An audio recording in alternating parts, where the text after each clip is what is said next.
Welcome, friends. This is Brevity Sports, coming at you from our caves where we talk major news in major sports. Here with my co-host, Big Z, and myself, Fredo Lay.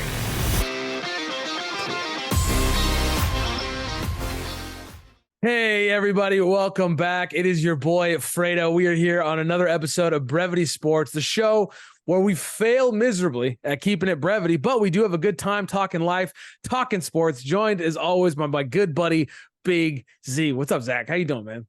I'm good, man. I'm freaking out, man. I'm freaking out a little bit. I saw a mouse last night in my house, and gosh. I just saw this little black creature just scurry across the floor into my bathroom. I went in the bathroom, and it was gone. So, oh my gosh, I don't know where it went. I thought it's hunting you right now, dude. I thought it may have gone in the toilet, so I flushed the toilet just in case, like it went down the drain, so it goes in the sewer. But I doubt it's there. Tonight we heard something in the wall, so it's probably somewhere in the wall with its nest with its babies. It already invited its friends, dude. It's probably already invited you right now, and it's Ratatouille. It's bad news, dude. It's Ratatouille in your roof news right now. Yeah, dude. You are the one. You are the old lady with a shotgun and like the hairnet. That's you. Like there's like just a family of mice sitting up there. You know what I did recently? I have to tell you about this. We had not seen this, and Disney. You know, I'm just gonna be honest. I'm gonna lay it out there. You know, I'm pissing people off here, but whatever. Disney kind of had some weird stuff come out lately. You know what I mean? But I watched Elemental, and it was really good. It was actually like. Yeah, it was good. It was it was normal. Like kids enjoyed it. Like there wasn't like any kind of craziness going on. It was great. I really, really enjoyed it. It was about sort of an immigrant family that like makes their way in like in the city of like these different elements, and it's had something for everybody. So I got to say, like I'm not one to plug Disney, right? Like I feel like they beat the entire Avengers thing into the ground and then woke it up just to kill it again. Like my sons are like, why aren't we watching the new Avengers stuff? And I'm like, because I'm done. Once you make something, we're not going to go down this rabbit hole right now, but once you make something called Endgame, that needs to be the Endgame. Well, okay? Like that's your Endgame. I respectfully disagree, but we could have a whole podcast about that. So I did like the Guardians of the Galaxy, but not the newest one. So no, actually, yeah, I stand by. I saw that was before Endgame too. Was yeah. 3 is that it? Number 3 was terrible. That was the worst one, bro. That was the worst one. If you want to see me fuming, like. Just keep talking because he did it for you. Rocket had you by the heartstrings and like that whole thing, like that. Just dude. The whole.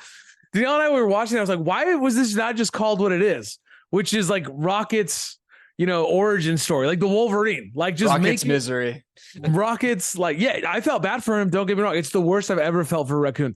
I did not know I could feel bad for a raccoon until that movie. Like, and then all of a sudden I felt bad and I was like, oh my God, I feel so bad for this thing. Having said that, like, I'm not going to watch like if I had $1 for every time somebody walked up to me and was like, hey, have you seen like all of WandaVision? I'm like, no. Okay. I don't have the time. WandaVision is the best Marvel show that's come out post Endgame.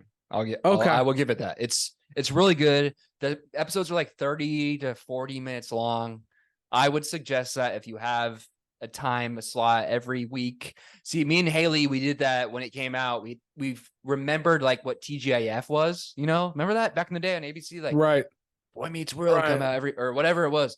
So we did like that type of thing. We didn't binge it. We just did it every week when it came out, and it was a really good episode, a really good show. And it's only like 6 episodes. So if you got some time to watch Guardians of the Galaxy 3, like WandaVision is way better than Guardians. Well, yeah, but the boys wanted to see that, and I thought, in my defense, like it was going to hold up. We're not going to do this. We're not going to go down the. Yeah, right. We're already not keeping it brevity. We're so bad at it. But it was like a crazy week in sports. Like I loved it. I don't know if you got to sit down and watch some games. The games were insane, and they were much more entertaining than in week 1. Like week 1, week 1's like weird, bro. Dude, almost every game hit the unders. Like that is not what the NFL wants to see. The NFL does not want to see games hit the unders. Like that is not what they're here for. I at all. I feel like in the first week for sure, maybe the first few weeks, the defenses they just have a step up against the offenses. Like it just takes time, but it's so weird to me because these guys are going to OTAs. They have 6 weeks to go through their playbook, and I don't know. Yeah. Like these guys should be getting together off site, running the plays, looking at the playbook, building that camaraderie as an offensive unit. Yeah. But hey, I'm not an NFL player. I'm here doing this podcast with you. So if they hear this, they probably like, you're crazy, Big Z. You're dumb. Try it. And I'm like, okay. Yeah, you don't know what it is to run 20 something miles an hour. I'll tell you what, I've hit at least 5 miles an hour. Not this week. I did fall into a pool last week, so maybe I hit 5 on the way down. You know what I mean? Like I just like face planted right in. Like I want to say top velo, probably like 7 miles an hour as I hit the water. But like outside of that, I mean, it could be worse though. I mean, you could be a Chargers fan, right? Like I read the craziest stat this week, which is just like hilarious to me. They scored 58 points, no turnovers, okay?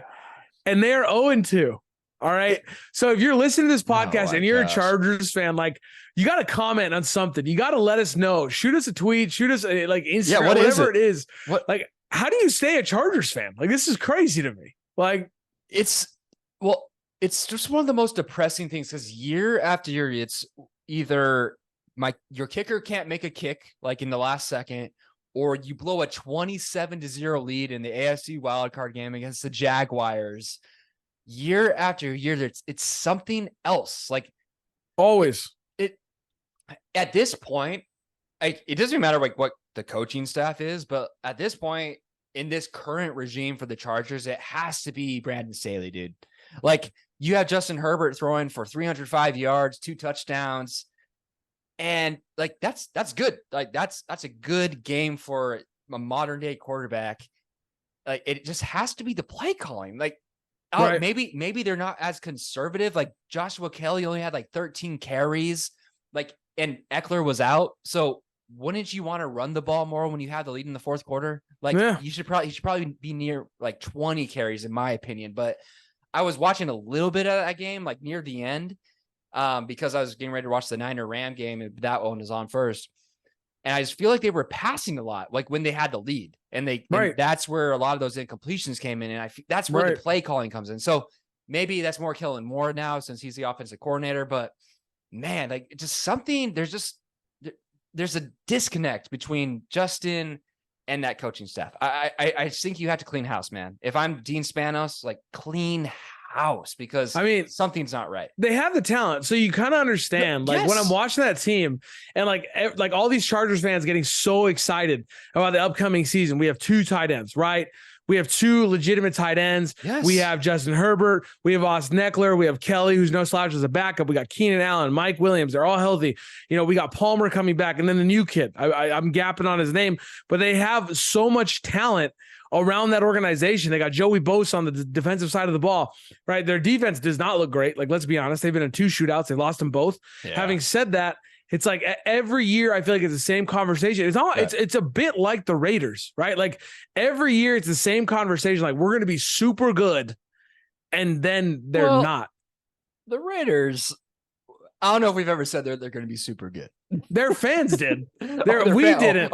We didn't. The fans. We did. This is like when you're talking to your child, right? Like the Raiders being excited for the season about like, oh yeah, we got Jimmy G. We finally got Derek Carr. For some reason, like Derek Carr was like this massive scapegoat. Yeah. Like, and it came out of nowhere. Like everybody at the start of the season was like, it's Josh McDaniels. It's Josh. And then all of a sudden it was like, no, it's clearly Derek Carr. He's clearly our biggest issue. It's like the equivalent of like when you're coaching your kids, like, right. Like I coach my kids constantly, and like Jane will look at me like it'll be something random. Well, Dad, if he didn't hit the ball that hard, and I'm like, well, that's what he's supposed to do. Yeah, he wants to hit the ball that hard. Like, exactly. You got to stop it. You got to get your body in front of. Well, Dad, if you didn't airmail it, I'm like, that's what makes the point of a good stop. Like if it's a bad throw, that's what makes you a good first baseman is if you stop the bad ones. Everybody stops the good ones, kiddo. Like you got to stop the bad ones. The Raiders fans are like, no. It was clearly Derek Carr. Like, no, dude, like that's not the problem. Like he's clearly not the issue. Like, and it looks like they're going to be so bad at this point already. It's just rebuild. They're only 1-1. Like to be fair, let me defend my boy, Jimmy G. No, I'm saying the Raiders are 1-1. They won on the road in Denver, which I know the Broncos. Does that count? Does it count? Does it count? On the road in Denver? Yes, it does. That's a hard place to play. It's a really hard place to play. Okay. But you know what Jimmy G is?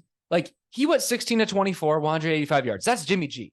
Like, he did turn the ball over, but Devontae Adams had 84 yards, 6 receptions. Like, this is what the Raiders are. Like, offensively, besides Josh Jacobs, that's an anomaly. He's sucking right now because he's not in shape. But it's the defense, bro. Like, this is the Raiders' problem. Like, they don't have anyone on defense. Josh McDaniels is an offensive mind. Like, that's the problem. So they just think that they're just going to stack their offense and then they're just going to win in a shootout. But here's the thing. Josh Allen and the Bills, they came off the most embarrassing loss in week 1 against the Jets, against Zach Wilson and the Jets. Let's be honest. Embarrassing. Zach Wilson and the Jets beat him. So, like, they were going to go off in Buffalo, first home game of the season. They're going to go off. So, like, this is expected. Like, if any Raider fan actually thought they were going to win this game in Buffalo, like, you're crazy, bro. Like, you're lying to yourself. Dude, I told me and all my friends, like, any Bills player you have, I don't care if it's like the 3rd string running back in fantasy football, like, get him in. Like, the Bills are going off. Right. Like, I played Gabe Davis in every league I had him, and it paid off. I played against him, and I was like, Gabe Davis is going because you knew that once they got up on the Raiders, they were not stopping, and they didn't. Right. They did not stop, bro. They did not stop. 123 rushing yards, like, on 17 carries. Like, come on, dude. Like, what is this? Like, it's a defensive problem with the Raiders. But yeah, it must suck to be fans of these teams because there's always this false hope, more so for Chargers fans. Like, I feel like I don't know. I feel like Raiders fans are delusional too, but Chargers fans, because the media buys them. Like, they say, you know, they believe like this is a star-studded team defensively and offensively on paper.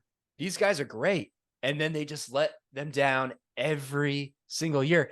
And to the stat that you gave, it's insane, dude. It's insane that they're 0-2. It's crazy that they've given these games away. So I feel bad for you guys. It's like being a Dodger fan in October. You know, it sucks.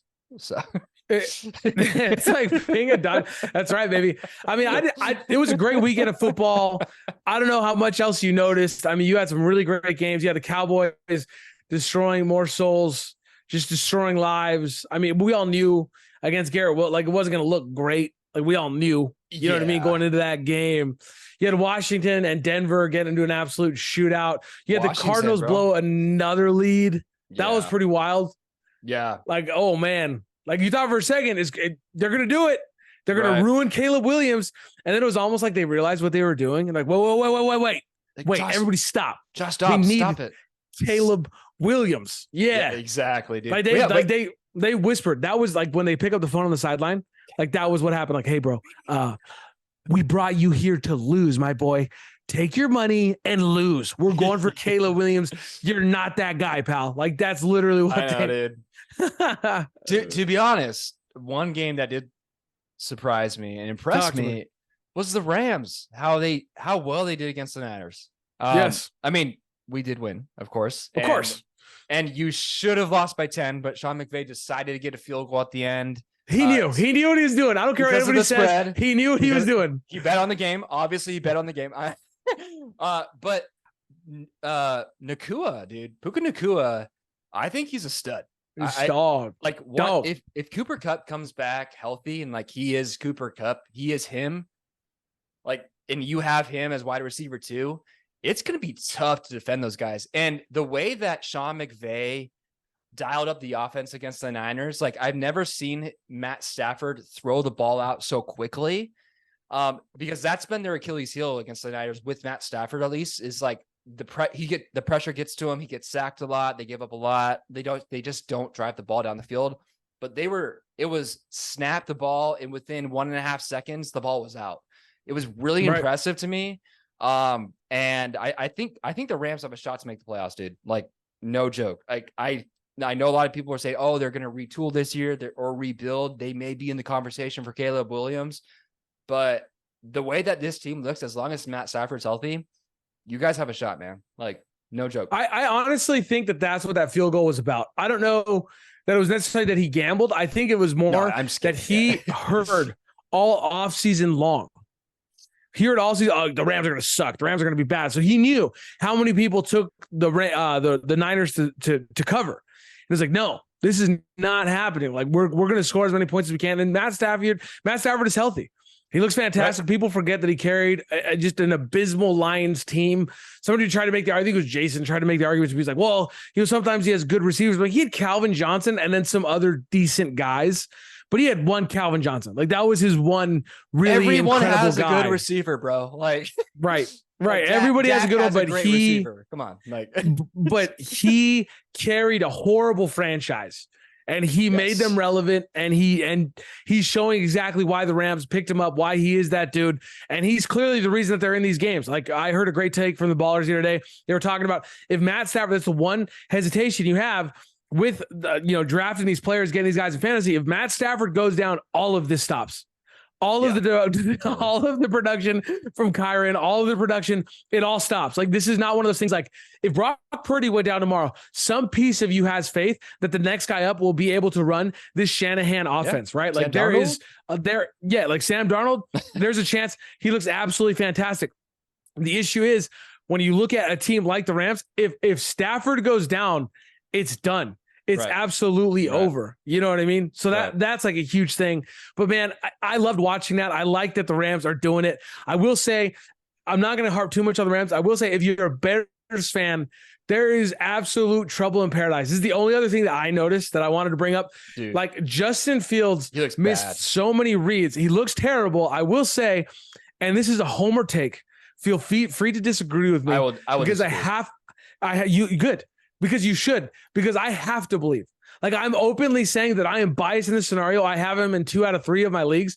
When I hear him come out and make comments about like, the coaches are making me think too much. I think it's the worst excuse I've ever heard. Having said that, I'm just hoping that it's true. I'm like, please, whatever it is, please be true so that I didn't waste 2 4th-round picks on you because I have you on 2 of my teams.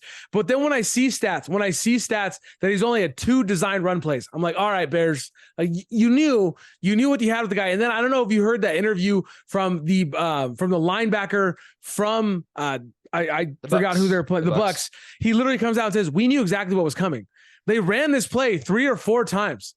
We knew the formation. Yeah. Like we knew exactly what was coming. Like this is horrible.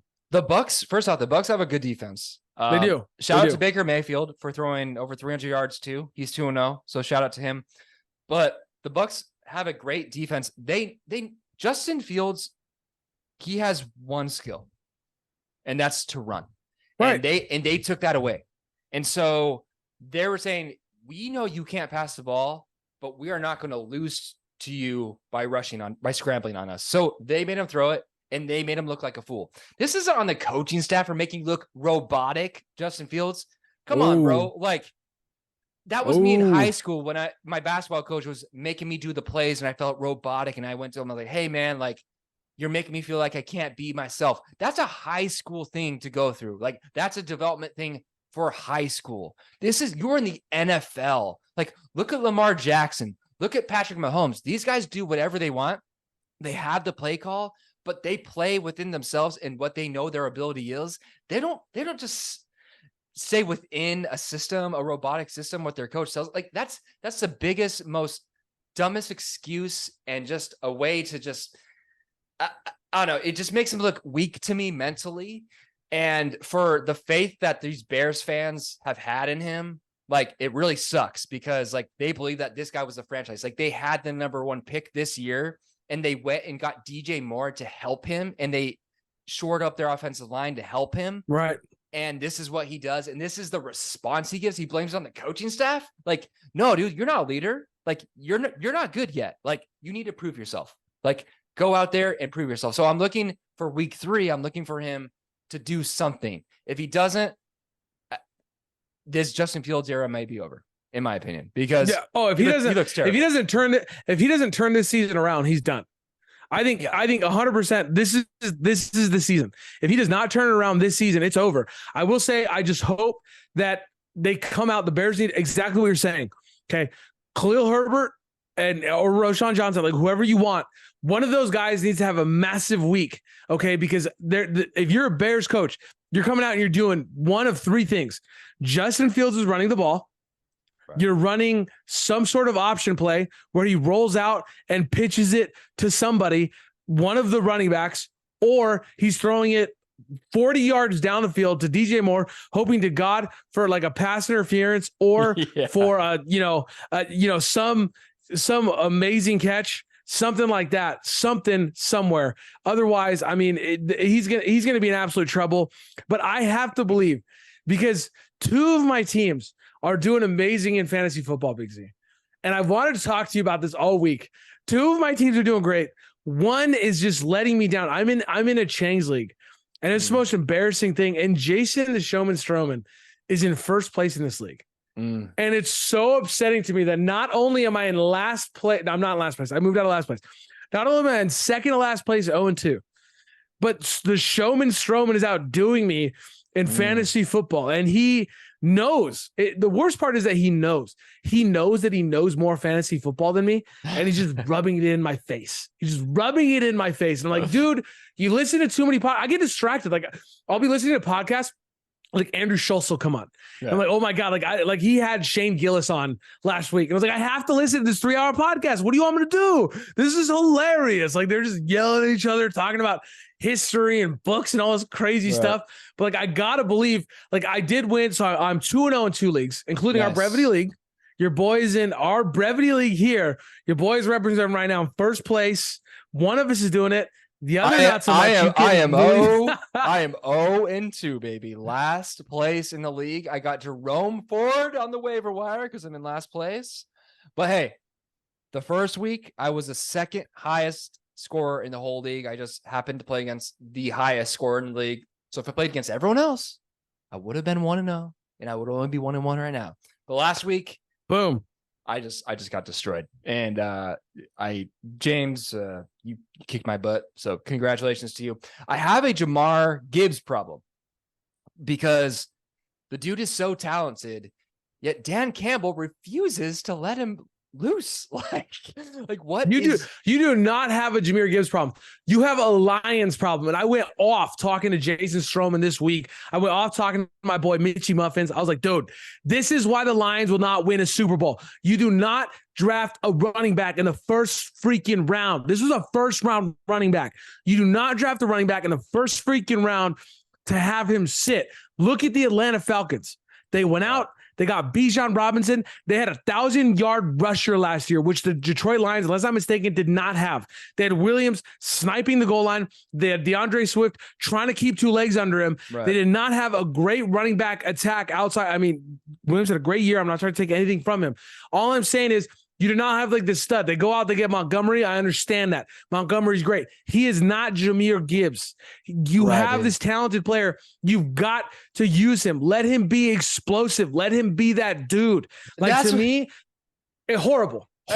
That's why I drafted him, because he's so freaking he's electric. He has lightning in his veins, bro. He touches the ball. He touches the ball twice in a row. He gets 36 yards on 2 plays. And they're like, we better bring down Montgomery and punt. That's why they're in close games right now. Right. That's why. And then look at this last game.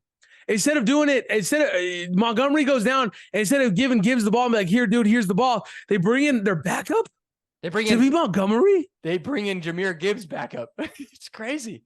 It's crazy to me. Like, this guy is so good. Hopefully Dan Campbell learns, because they lost the game to the Seahawks, which is a good team, but they lost at home. And they shouldn't have lost. No reason to lose. Don't waste Jared Goff's really good games. Don't waste this, because you don't get it all the time. So you shouldn't waste that game. And sneaky shot at Jared Goff. I love it. And Jahmyr Gibbs is the best offensive talent besides Amon-Ra St. Brown on your team, on the field. But luckily for me, and I'm sorry for David Montgomery and Amon-Ra St. Brown, they're hurt. So Jahmyr Gibbs, he may be used in the running game and in the passing game even more this week. And if he's not, I may have to put him on the trade block, because that's where I'm at right now in your league. In my other league, however, I'm 2-0, the highest leading scorer in the league. But I will say, I have a Trevor Lawrence problem, which I do have him in your league too. But Trevor Lawrence, I still won last week despite him, but he is not doing good, man. He's pissing me off. He only had 8 points. He had 2 fumbles, an interception last week. Right. It's just not looking good for my boy Trevor Lawrence. And I love the excuse that came from like Trevor Lawrence, like when you listen to like the footballers, like, Trevor Lawrence is not that bad, and blah blah blah, and he was like 3 passes were like right outside of the end zone, it was like a foot outside. I'm like, he missed him. He missed him. This like is Trevor Lawrence. Like he missed him. He's not a rookie. He's not even a sophomore. Nope. Like we expect him to be up there with the top guys in the league. He's a top. He's a top same thing as Justin Fields. Quarterback. It's the same thing as Justin Fields right now. Like you are expected to be that guy. Right, they went out and got you. Be the guy. Last year, you had a great year. Right. You figured it out. It seemed like you had turned the corner. And this year, we just haven't seen it. You have all these high-powered. I mean, they arguably have one of the best receiver rooms in the league, right? Totally. Without question, right? Like you can't say they have the best because of the likes of like Tyreek Hill and Jalen Waddle, CeeDee Lamb and whoever the heck they put him out there, because CeeDee Lamb's an absolute dog. Like, there's certain receivers there's certain receiver rooms, but when you look at this Jaguars team between Calvin Ridley, Zay Jones, this week it was Christian Kirk. Yeah. They got Ingram, one of the best tight ends in the game. ETN, they have such a good room. Yeah. I mean, there's no excuse, but I will say before we move off of it, Gibbs needs to have the lion's share of the work this week. Ooh, I like and that. Pun intended. Do you like that? He needs to have the lion's share of the week. I love it. He's got to do it.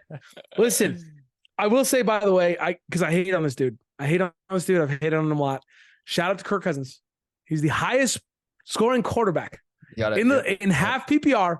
He's number 1 through 2 weeks. If I dog him, I got to give him praise. He is a dog. He looks fantastic. He ain't winning NFL games, but he's winning fantasy games. So that's what counts. That's what counts for us. No, that is what counts. That's right, baby. So we weren't super wrong. We were super right so far about Lamar Jackson. Just throwing that out there. Yep. I mean, he's won 1 game. Zach didn't look that good either for the first 2 weeks. I mean, we know our football a little bit, guys. Come on. Like by now you have to give us some credit, despite my own 2 start in your league. That's what I keep telling the Dallas Cowboy fans. Because every Dallas Cowboy fan is like, let's just give us the Super Bowl right now. And the one thing I'm telling them is like, listen. All right. At some point, Dak Prescott's going to have to win you a game. And you should be terrified. Yeah, you played against the Giants and the Jets. Zach Wilson Jets. And the Giants where Saquon Barkley had like 40 yards. Like, come on, dude. Like, you can't be celebrating yet. You can't be claiming a Super Bowl championship yet. Like, let's go. Wait till we meet in week 5 against the 49ers. Then we'll see who's talking. There's some certain Cowboy fans that have told me, they've already told me that the Rams would never do to them what they just did to the Niners. That is a direct quote, that they would never get them like we just got. And I was like, first of all, the Niners still won that game.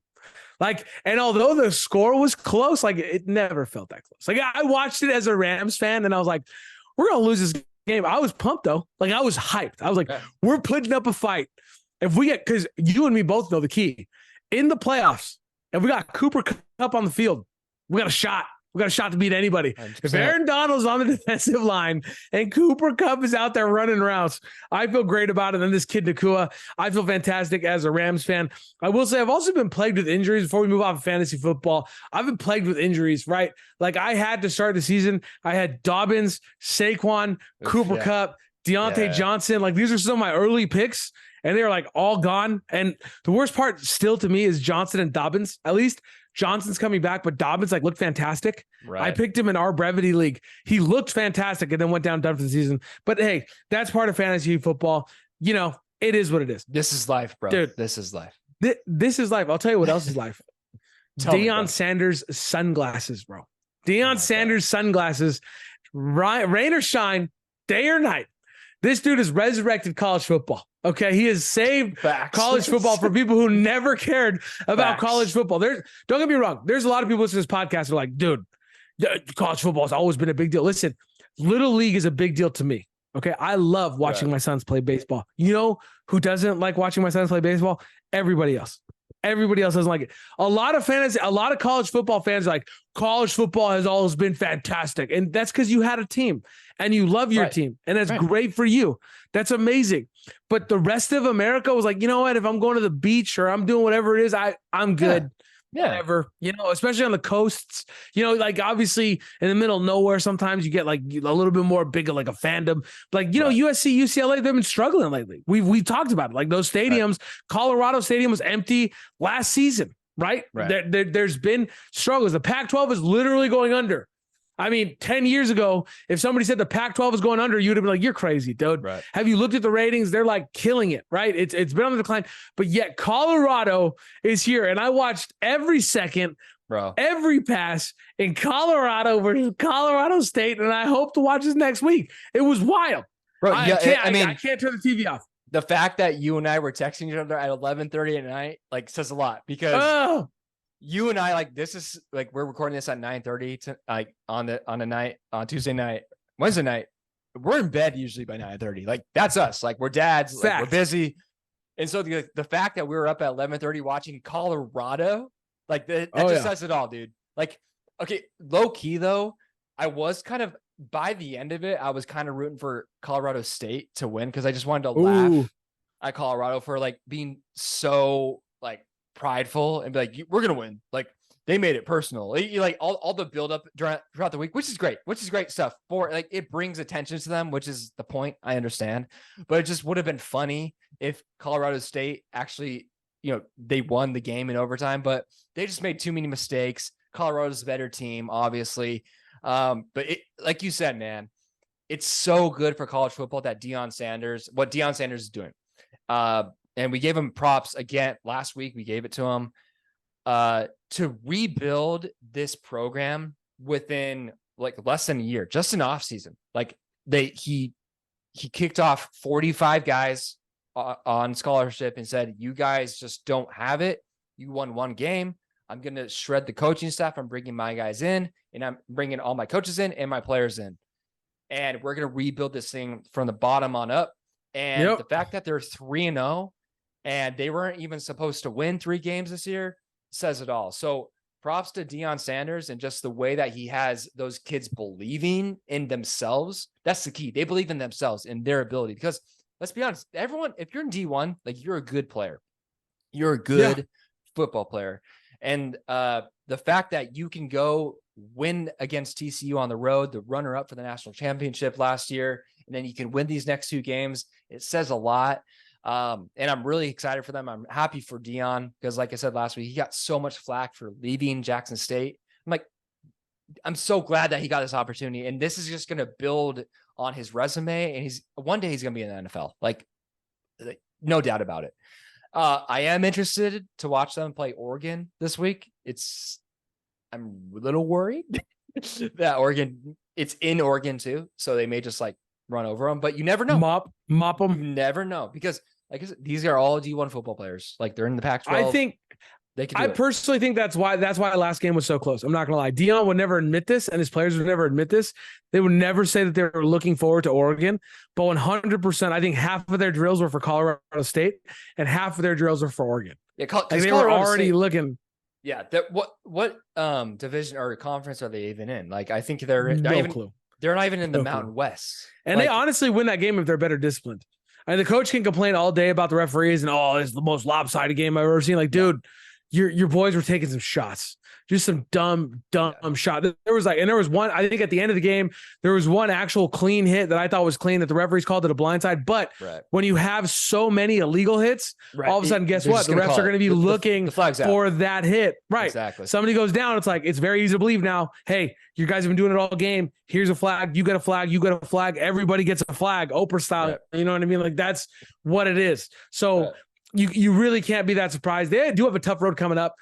You got Oregon coming up. I know they play USC at some point, even if they get past Oregon, but hopefully they can figure it out. You do have some good games coming up, though. I will just say, shout out to college football, UCLA, Utah, both in the top 20. Right. And then the one to watch this week, okay? Ohio State versus Notre Dame. Yep. It's going to be delicious. Listen, Sam Hartman. That's right. I had to look at my phone to make sure I got his name right. He was in QB1. Fun fact, QB1 in Netflix. It shows how addicted to sports I am. This is a problem. This is a real problem. My wife gets upset with me. My son literally walked into the room tonight, like turning on a movie. And he just looks at me and goes, Dad, no sports tonight, right? And I'm like, bro, it's the Dodgers. And he was like, oh, yeah, let's watch the Dodgers. Like he was in it. Like as soon as I said, but because I've made him watch so many random sports. That's not sports, that's like, religion. Yeah, it's okay. That's religion, right? But like, like the NHL playoffs went, he's like, Dad, why are we watching the Sabres? Like, what? We don't even like this team. Like, it's the NHL playoffs, son. People are dying on the ice. Just watch it. We're like watching basketball. The Lakers are out. He's like, Dad, we're Lakers fans. Why are we watching this? I mean, because it's an addiction, son. I don't know what to tell you. I watch all the playoffs and all the sports. It's just what I do. So he has like, he's just like the, like this syndrome. You know what I mean? It's just like, oh God, every time I turn on the TV, he's like, oh God, what sports? But then I see the Dodgers, like, oh yeah, I'm in. But all that to say, again, keeping it not brevity. This guy Hartman, he's thrown for over 1,000 yards, 13 TDs, 0 interceptions, dude. Wow. Like he's balling. And apparently he was balling for like Wake Forest or some other school before this year. And he chose like his last year. He's older, right? So this is apparently his 6th year. And somehow it's his last year of eligibility. And I don't know how that works.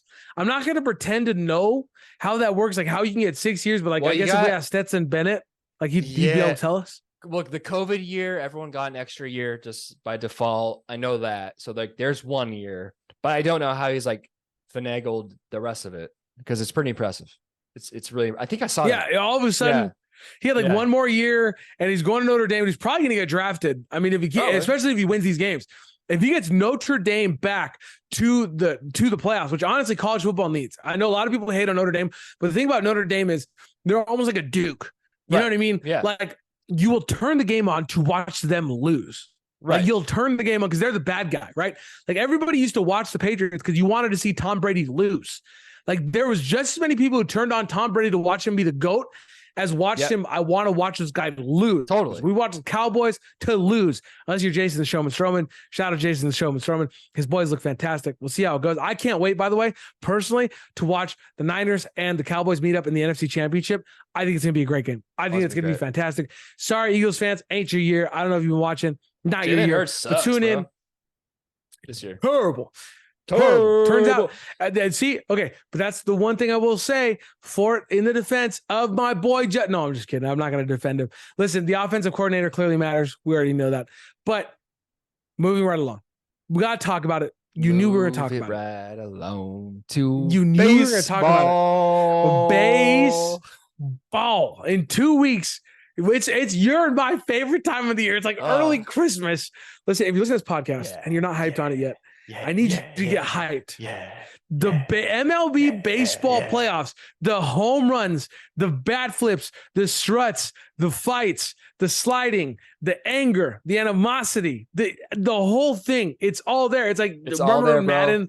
Remember Madden, where like the booms, the hits, the doinks, the whaps, it's all there. Like that is what the MLB playoffs are. You got the best teams going head to head all postseason long. Big Z. Dude, I'm so excited. And I've been wanting to talk to you because there's a few teams that clinched. There's a few teams that are 4 teams have already clinched. As of right now, we're filming this on a Wednesday. You got the Orioles, right? You got the Rays. You got the Rays. And great for the Orioles, by the way. If you're an Orioles fan, freaking kudos to you. If you don't watch baseball, this is equivalent to, God, who would it be? The Browns? The Browns making the playoffs? Yeah, the Commanders. I'd say the Commanders. This is equivalent to the Commanders making the playoffs, a team that just has been the worst of the worst, turning it around, making the playoffs with a bunch of no names, and now they're names. But before the season, nobody was talking about these boys. You got the Rays, right? They're just always good. They're just always good. I mean, they're just always good. And then on the National League side, you got the Braves, who look fantastic. And everybody's going, oh, he's not a real Dodgers fan. He's giving praise to the Braves. I like good baseball. The Braves play a great brand of baseball. And here's an interesting thing. Only 3 games behind them is the Los Angeles Dodgers. What the heck, 3 games back. The team that Fangraphs at Fangraphs. If you listen to this podcast, repost it, or like cut this, share it at Fangraphs. The team that was only supposed to win like 85 games was supposed to come in second place to the Padres. Everybody said this is a rebuild, retool year. They lost Kershaw. They lost Bueller. They lost Dustin May. They lost willingly Julio Urias. They don't have Trinan. They don't have Hudson. Everybody on and off the IR. Clayton Kershaw can't throw above 90 miles an hour. Now here they are. The Los Angeles Dodgers are still there. And I'm saying that, I'm putting emphasis. Yes, they're my team. Yes, the team's homer, but also to all the haters out there that talk about us buying our team and this and that. We don't even have the highest payroll in baseball. All right. We're just a couple million in front of the Angels. Y'all see what they did. All right. And they're still in position, Big Z. You excited for these 4 teams that are in the playoffs? Bro, I'm so pumped. I'm excited for the Dodgers specifically. Obviously, because I'm wearing a Dodger shirt right now. But let's go. It's because we have no expectations going to the playoffs this year. Like everyone already counted us out. Like you said, like no one thought we were going to win the division. Most Dodger fans didn't think that we were going to win the division. And now the fact that we literally have maybe Lance Lynn as our number 1 starter in the playoffs going into it, like that's awesome. Because every other year we've had the expectations that the Braves have this year. Like, we're the best team on paper. We should run through the National League. We should win the World Series. This is the first time, I think, in this whole run in 11 years that we've been the guys that are like, we need to scratch and claw to win this series. And that's why I'm excited. It's a little different. And I feel like these guys are up to it. Mookie Betts, Freddie Freeman, Max Muncy. These are the guys that are going to get us through that. You know, like I feel like those are the leaders in the clubhouse. And they're the ones who are going to put us on top, get us to the other side, get us into that World Series. I think we can beat the Braves because the Braves have that pressure. They're not used to that pressure. They don't know. They're a great team on paper, but when it comes down to it, like, can you actually perform in the world in the playoffs? Like, I don't know. And be the guys. And be the guys. And look at the Dodgers. They have the kids. If it's not Lance Lynn, it's going to be the boy Bobby Miller, right. Homegrown talent. Ryan Pepiot, homegrown talent. Kendall Grove, homegrown talent. You got so many dudes from the Dodgers, homegrown talent. James Outman, switching positions and figuring it out in a big old way. Right. He's making amazing defensive plays. He made an amazing defensive play tonight. I mean, the homegrown talent here is unreal. Unreal. I'm excited to watch it. And then you have this incredible wild card race.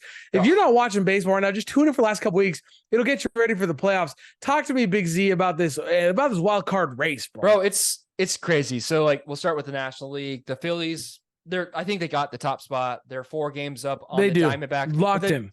But the Diamondbacks, they're second place, and they're 1.5 games up on the Cubs. The Diamondbacks have turned it around.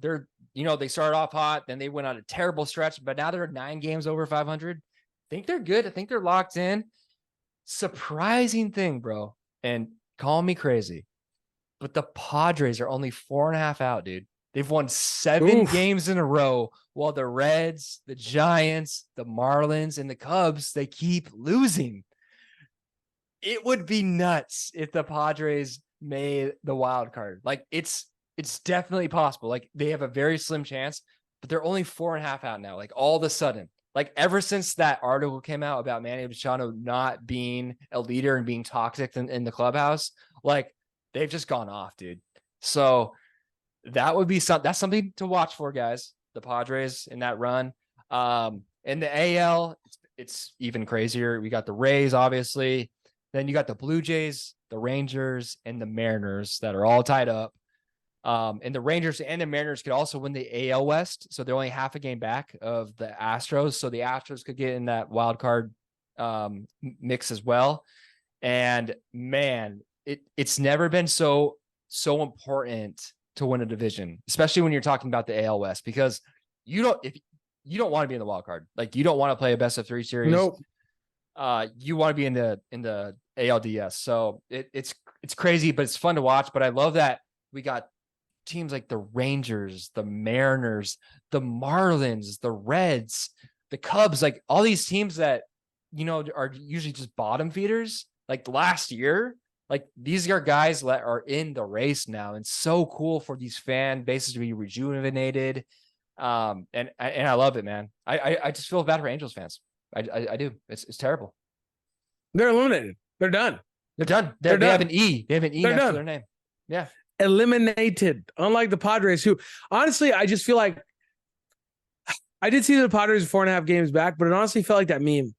Have you seen that meme where it's like, I want this team to bury me when I die, so they can let me down one last time. Yeah. Like I feel like the Padres caught up to 4.5 back just to squander it somehow, because it's possible. As much as like the Cubs, it's possible. It is possible. As much as some of these teams have been struggling, when I look at a team like the Cubs, like the Reds, I feel like they're going to figure out a way to squeak it in. I feel like they'll get there, but the Padres do have a big series coming up. I believe they play the Giants before the end of the season. So that's going to be huge. That's huge. That's going to be a huge series. So keep an eye on that. It's big the rest of the way, dude. Football's good. College football's good. Baseball's good. Hockey is coming back. Basketball is on the way. Oh man, it's such a great time. It's such a great time to be a sports fan. As is every time. We always say that. It's such a good time to be a sports fan. I guess it just is year round. It's never a bad time. There's always a bad time. There's always a bad time, bro. There's always something to tune in on, man. I'll say this. Listen, if you're a fan of baseball, right, and you think that the Braves are just going to walk through this, if you're looking at teams like the Dodgers and like the Phillies, both of those teams, Phillies, that's going to be scary. The Phillies are a good squad. Yes, sir. The Phillies are a good squad. They've left no doubt. I wonder how many games would the Padres have to win to actually get in? Like they gotta keep winning, baby. They gotta basically. They had to win like 11 of their last 12, and teams also in front of them have to lose too. It's tough, dude. It's like a 0.4% chance. Like literally, like that's like mathematically what it is, but it was like 0.01%. So how did I know that you read about this? Like when I asked that question, I was like, I bet he read about this. I bet he knew. I bet he knows exactly how many games they have to win. It's in the standings. It's in the standings right here. We gotta win 11 out of 12. We gotta win 11 out of 12. Oh no, 12. dude, that's just a big Z like figuring it out. Like throwing it out the universe right there. That's right. Okay. That's right. All right. I mean, the Padres go the next. Who do they got? Who's their next series against? Let's take a look before we end this podcast. Now I just want to know. They got the Cardinals next, and you know who loves to play spoiler? Them Cards, baby. So we'll see how it goes. Dude, that's what they've done it to us for years. They love to play that spoiler. I know. Oh boy. All right. Well, Big Z, this has been fun. It's been great, bro. Let me leave the people with something fun. A great, nice, fun fact. My 21-month-old son learned to say Mookie this last weekend. And if you guys don't know, the delight a Dodger fan has when their child says someone's on their favorite team's name, it's just great. Yep. And that was the first time. Oh, it's amazing. That's my first child. So it was the first time that I've ever experienced that. And now he just says Mookie. And he actually points to Mookie. Like he knows who Mookie is. And I love it. So that's a fun fact for the day. Hopefully it brightens your day and your world during this week. So yeah, I'm pumped. I know you saw it. I showed you the video. I sent it to you. It was amazing. Great. It was amazing. It was great, man. It's awesome. And when they have their own fandoms too, like it almost makes like it takes you over the moon. Like when Grayson, for no reason, because I've openly hated on Max Muncy so many times in his career. I'm just so upset with him. Even though he's like, turn it on once again, like he always does. He always waits till the end of the season. Then I was like, oh yeah, no, I'm actually really good at the plate. Like I've sucked all season long, but I'm great. Muncy is Grayson's favorite baseball player. I'm like, all right, cool. Oh, wow, he's got a Muncy jersey. We gave him a choice of any Dodger, and he wanted a Muncy jersey. It was Max Muncy. It was Max Muncy. Yeah, of all the Dodgers. There you go. All the Dodgers, like it was the Max. And I tried to talk him off the ledge, like he's going to be a free agent next year. I don't know how committed are we? He was like, no, he's my favorite player. Like Jaden's much more. He's like Kershaw. Kershaw's my dude. Yeah. Betts is my dude. But Gracie was like, okay, Max Muncy. So I respect. It's like when I was younger, we had like the star-studded lineup, and I was like, Sean Green is my dog. My dad was like, what? It was Sean Green? Bro, and he got better. Like he was the best guy on that team for years, dude. Like that's an awesome pick. But I'm talking about like I want to say it was a year. I don't know if it was like I was a kid, so I don't remember, but like Mike Piazza and like Raul Mondesi, like they had some dogs on the team. My dad was like, "Who are you looking at?" I was like, "Oh, Sean Green." He's like, "What?" I was like, "Yeah, I saw him like a spring training game or something." Like he's like, "Oh, okay." Sean Green was a big dog. Dogs. Okay, it worked out. It you worked right. out. You picked right, bro. Yeah, I did. Big Z, this has been fun. Say bye to the people, my boy. People, we love you guys. Thanks for tuning in. Enjoy this weekend of sports. Tune into that college football. Tune in that Ohio State Notre Dame game that Fredo talked to you guys about. It's gonna be fun. That's right. That's right. Tune into some baseball, like we said. We're just gonna keep harping on you guys until you actually do it. And when you do it, let us know. Tweet us, or sorry, X us, or whatever it is. Instagram us. X. You got X. Tell us what game you watched and what you loved about it. I'd love to hear someone respond to that, and we can respond back to you guys. So thank you guys. We love you guys. All right. I agree. I love y'all. It's been fun. Thanks for joining our conversations, in which we don't keep it brevity at all. So we don't at all. It's great. Tune into us. Tune into us in our conversations. I honestly, at this point, we're going to have a podcast where we just talk about what happened in our week, and then some sports. I don't know. We're not going to keep it brevity. That's like the one thing we'll keep doing. So we love you. Keep joining us. Thanks for listening. Have a great night, great week, great weekend. Enjoy. Take it easy.